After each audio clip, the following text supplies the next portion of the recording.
अस्सलाम वालेकुम students, first chemistry chapter 12 का ये लेक्चर नंबर 11 जिसमें हमने इलेक्ट्रोकेमिकल सीरीज़ को डिस्कस करना है। डिफ़ाइन हम करेंगे इसको सबसे पहले, और ये शॉर्ट क्वेश्चन में इंपॉर्टेंट है, लॉन्ग में ये टॉपिक इलेक्ट्रोकेमिकल सीरीज़ जो है वो नहीं आएगा। स्टूडेंट्स, हमने प्रीवियस 3 लेक्चर्स में ये चीज़ सीखी कि भाई एक जो कंप्लीट सेल है उसके पोटेंशियल को सेल पोटेंशियल कहते हैं। कंप्लीट सेल में फिर 2 हाफ सेल्स होते हैं, और हाफ सेल के अगर पोटेंशियल की बात की जाए तो उसको हाफ सेल पोटेंशियल कहते हैं, और उसी का दूसरा नाम है इलेक्ट्रोड पोटेंशियल। चूँकि स्टैंडर्ड कंडीशंस पे डिटरमिन किया जाता है तो स्टैंडर्ड इलेक्ट्रोड पोटेंशियल कहते हैं। तो आपने बहुत सारे एलिमेंट्स हैं, उनके स्टैंडर्ड इलेक्ट्रोड पोटेंशियल कैसे डिटरमिन करते हैं। तो प्रीवियस टॉपिक में हमने सीखा कि हम एलिमेंट्स के स्टैंडर्ड इलेक्ट्रोड पोटेंशियल्स, हाइड्रोजन का जो इलेक्ट्रोड है स्टैंडर्ड हाइड्रोजन इलेक्ट्रोड, उसके साथ कंपेयर करके निकालते हैं। और जब आपने बहुत सारे एलिमेंट्स के स्टैंडर्ड इलेक्ट्रोड पोटेंशियल निकाल लिए तो फिर आप एलिमेंट्स को उनके स्टैंडर्ड इलेक्ट्रोड पोटेंशियल की बुनियाद पर अरेंज करते हो, एक सीरीज़ बनाते हो, एक चार्ट बनाते हो। तो वो जो सीरीज़ है, वो जो चार्ट है एलिमेंट्स का, उसको इलेक्ट्रोकेमिकल सीरीज़ कहते हैं। इलेक्ट्रोकेमिकल सीरीज़ एक लिस्ट है, अरेंजमेंट है, एक सीरीज़ है एलिमेंट्स की जिसमें एलिमेंट्स को अरेंज किया गया है on the basis of standard electrode potentials, जो कि हाइड्रोजन के इलेक्ट्रोड पोटेंशियल के साथ कंपेयर करके निकाले जाते हैं। अब इसकी डेवलपमेंट क्या है, यानी किस तरह से ये सीरीज़ बनती है, और सीरीज़ बनाने के लिए किस तरह से जो इलेक्ट्रोड पोटेंशियल है वो डिटरमिन किए जाते हैं। तो ये प्रीवियस, जैसे मैंने कहा, तीनों टॉपिक्स के अंदर हम सीख चुके। मैंने आपको बताया था कि जो कमेटी है, जो ऑर्गेनाइजेशन है, international union of pure and applied chemistry की ऑर्गेनाइजेशन शॉर्ट फॉर्म में, जिसको आईयूपीए कहते हैं, ये रूल्स और लॉज बनाती है केमिस्ट्री के। तो केमिस्ट्री के जो रूल और लॉज, केमिस्ट्री में केमिकल्स के फार्मूलाज, फिर रिएक्शंस लिखने के जो लॉज, रूल्स और जो कन्वेंशंस हैं, उनको सेट करती है ये ऑर्गेनाइजेशन आईयूपीए। तो हाफ सेल लिखने से रिलेटेड भी इसने अपने रूल्स दे रखे हैं। तो आईयूपीए के रूल्स के अकॉर्डिंग जब हम एक हाफ सेल का रिएक्शन लिखेंगे तो उसको इन टर्म्स ऑफ रिडक्शन लिखेंगे। यानी हाफ सेल का जब आप रिएक्शन लिखोगे तो आप उसको रिडक्शन के अंदाज में लिखोगे, रिडक्शन रिएक्शन लिखोगे। बेशक उस हाफ सेल में ऑक्सीडेशन हो रही है, लेकिन आपने ऑक्सीडेशन वाली इक्वेशन नहीं लिखनी, आपने उसको उल्ट करके वहाँ पे रिडक्शन वाली इक्वेशन ही लिखनी है। तो खा हाफ सेल में ऑक्सीडेशन हो या रिडक्शन हो, आईयूपीए ये कहता है कि आपने जो इक्वेशन लिखनी है वो रिडक्शन ही की लिखनी है। मिसाल के तौर पे अब जिंक की कॉपर के साथ अगर हम जो है वो कम्बिनेशन देखें, जिंक कॉपर अरेंजमेंट देखें, तो यहाँ पे बच्चे जिंक की जो है ना वो ऑक्सीडेशन होती है, लेकिन जो आईयूपीए रूल्स हैं वो ये कहते हैं कि बेशक इसकी ऑक्सीडेशन हो, लेकिन आपने जो इक्वेशन लिखनी है वो रिडक्शन वाली ही लिखनी है। तो हम कॉपर की चूँकि रिडक्शन होती है तो हम कॉपर की रिडक्शन वाली इक्वेशन लिख सकते हैं कि कॉपर आप आइंस ले लें, कॉपर पर +2 चार्ज होता है और 2 इलेक्ट्रॉन ये गेन करके फिर ये कॉपर मेटालिक में रिड्यूस हो जाएगा, तो हम आगे Cu सॉलिड या Cu मेटालिक जो है वो लिख सकते हैं। अब जिंक की जो ऑक्सीडेशन है, जिंक ने इलेक्ट्रॉन लूज़ करने, जिंक की जो इक्वेशन बननी चाहिए वो यूँ बननी चाहिए कि जिंक जो है वो मेटालिक फॉर्म में मौजूद है और ये इलेक्ट्रॉन 2 लूज़ करेगा और इस पे +2 चार्ज आएगा और वो 2 इलेक्ट्रॉन जो निकल गए वो अलग हो गए। तो ये जिंक की ऑक्सीडेशन है, इसको जिंक की ऑक्सीडेशन रिएक्शन हम नाम देंगे। तो जिंक और कॉपर के कम्बिनेशन में जिंक की होती ही ऑक्सीडेशन है, लेकिन आईयूपीए रूल कहता है कि बेशक ऑक्सीडेशन हो, लेकिन आपने जो इक्वेशन लिखनी है वो रिडक्शन वाली ही लिखनी है। तो इसका मतलब हुआ कि जिंक की रिडक्शन हम लिखेंगे तो कैसे लिखेंगे कि जिंक आइंस हमारे पास हों, जिंक आइंस हो तो वो भी 2 इलेक्ट्रॉन्स गेन करके रिड्यूस हों और जिंक मेटालिक फॉर्म में जाएं, तो ये जिंक की रिडक्शन इक्वेशन होगी। ऊपर वाली कॉपर की रिडक्शन इक्वेशन है। तो हाफ सेल में रिडक्शन हो या ऑक्सीडेशन हो, आईयूपीए कहता है आपने कौन सी इक्वेशन लिखनी है, रिडक्शन इक्वेशंस लिखनी है, रिडक्शन रिएक्शंस लिखने हैं। तो जब आप रिडक्शन रिएक्शंस लिखेंगे तो फिर उनके सामने जो आप पोटेंशियल्स लिखोगे वो पोटेंशियल्स पे फिर क्या होंगे, रिडक्शन पोटेंशियल्स ही कहलाएंगे। एक रिडक्शन रिएक्शन का जो पोटेंशियल है वो रिडक्शन पोटेंशियल कहलाएगा, ऑक्सीडेशन रिएक्शन का जो पोटेंशियल है वो ऑक्सीडेशन पोटेंशियल कहलाएगा। और प्रीवियस लेक्चर्स में ये समझा चुका कि रिडक्शन पोटेंशियल होने का, रिडक्शन पोटेंशियल का मतलब क्या है कि रिड्यूस होने की कितनी टेंडेंसी है। और ऑक्सीडेशन पोटेंशियल का मतलब है कि ऑक्सीडाइज होने की कितनी टेंडेंसी है। तो चूँकि हम इक्वेशंस ही रिडक्शंस वाली लिख रहे हैं तो उनके सामने रिडक्शन पोटेंशियल्स लिखेंगे ताकि वो मैच कर जाए।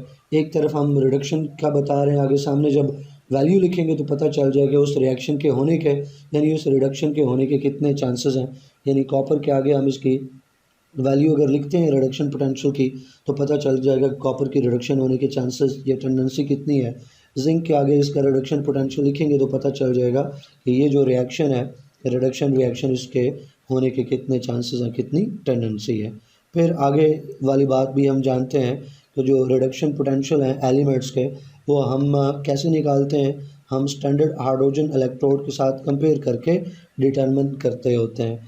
और फिर ये रिडक्शन पोटेंशियल जब हम कंपेयर करके निकाल रहे हैं तो ये स्टैंडर्ड कंडीशंस पे निकालते हैं। यानी अगर सॉल्यूशन जो इलेक्ट्रोलाइट है उसकी जो कंसंट्रेशन है वो 1 मोल पर डेसीमीटर क्यूब होनी चाहिए, यानी 1 मोलर सॉल्यूशन आप इस्तेमाल करोगे इलेक्ट्रोलाइट का यानी आइंस का।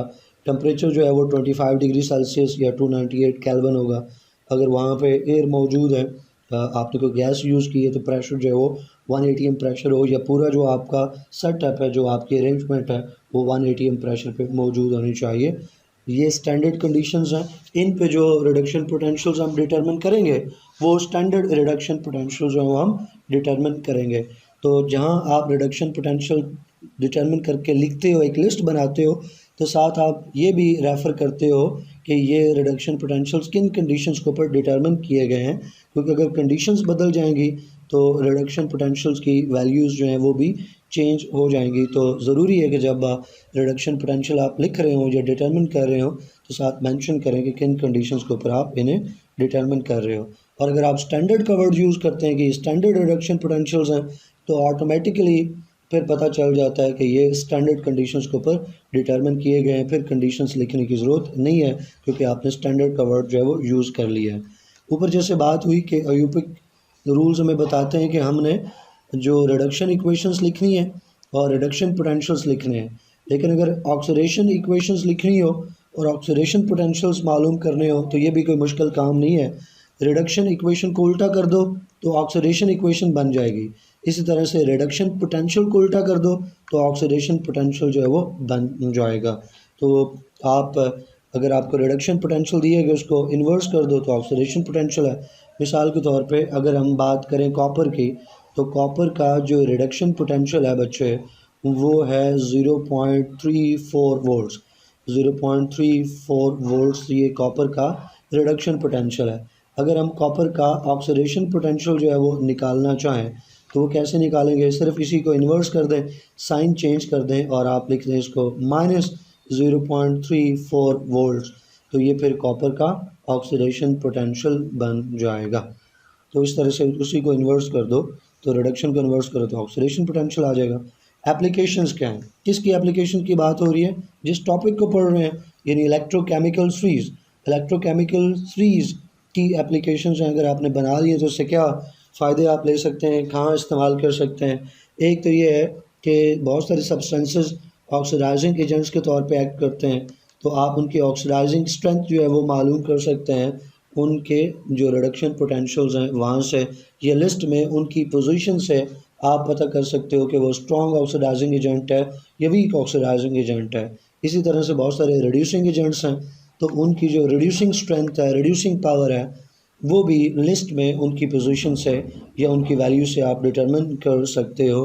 फिर इसी तरह से जो प्रीवियस टॉपिक था हमारा लेक्चर था उसमें ये मैंने सीखा कि किस तरह से सेल का जो स्टैंडर्ड ईएमएफ है वो कैलकुलेट कर सकते हैं, और आपको बता रखा है कि ईएमएफ सेल पोटेंशियल का दूसरा नाम है, या जो सेल पोटेंशियल है वो ईएमएफ का दूसरा नाम है। तो सेल पोटेंशियल बोलो या ईएमएफ बोलो एक ही बात है। प्रीवियस टॉपिक में हमने ये सीखा है कि किस तरह से सेल का पोटेंशियल, सेल का स्टैंडर्ड ईएमएफ कैलकुलेट कर सकते हैं। तो ये अगर आपके पास लिस्ट मौजूद है, इस लिस्ट में वैल्यूज़ हैं, उन वैल्यूज़ को यूज़ करके आप जो स्टैंडर्ड पोटेंशियल है ईएमएफ है वो कैलकुलेट कर सकते हैं। इसी तरह से आप बता सकते हैं कि एक जो रिडॉक्स रिएक्शन है उसके होने की फिजिबिलिटी है या नहीं है। ये भी पिछले टॉपिक में मैं समझा चुका और आपको बताया था कि ये बोर्ड के पेपर में शॉर्ट क्वेश्चन में आता है। या तो कैलकुलेशन आ जाएगी स्टैंडर्ड पोटेंशियल की, या आप कह लो कि ईएमएफ की, ये शॉर्ट क्वेश्चन में आएगी, या आपसे फिजिबिलिटी के बारे में पूछा जाएगा। इन दोनों में से एक शॉर्ट क्वेश्चन जो है वो आपके 2021 के पेपर में मौजूद होगा। तो रिएक्शन की फिजिबिलिटी भी आप वैल्यूज़ को देख के मालूम कर सकते हो कि वो रिएक्शन, वो रेडॉक्स रिएक्शन जो है वो फिजिबल है या नहीं है। बस उस रिएक्शन में जो एलिमेंट्स अपेयर हो रहे हैं, जो आइंस अपेयर हो रहे हैं, आप इलेक्ट्रोकेमिकल फ्रीज में उनकी पोजीशन देख के आप प्रेडिक्ट कर सकते हो। इसी तरह से अगर आपने इलेक्ट्रोलिसिस जो है उसकी प्रोडक्ट्स को प्रेडिक्ट करना है तो वो भी आप प्रेडिक्ट कर सकते हो। इलेक्ट्रोकेमिकल फ्रीज को देख के आप बता सकते हो कि इस सब्सटेंस का अगर इलेक्ट्रोलिसिस करवाया जाए तो क्या पॉसिबल जो है वो प्रोडक्ट्स हो सकती हैं। तो ये है स्टूडेंट्स चंद major applications uses of electrochemical series. इसके साथ ये टॉपिक मुकम्मल हुआ। तो क्वेश्चन पूछना है तो आप कमेंट सेक्शन पूछ सकते हैं। इंशाल्लाह नेक्स्ट वीडियो में नेक्स्ट टॉपिक को पढ़ेंगे। टिल देन अल्लाह हाफिज़।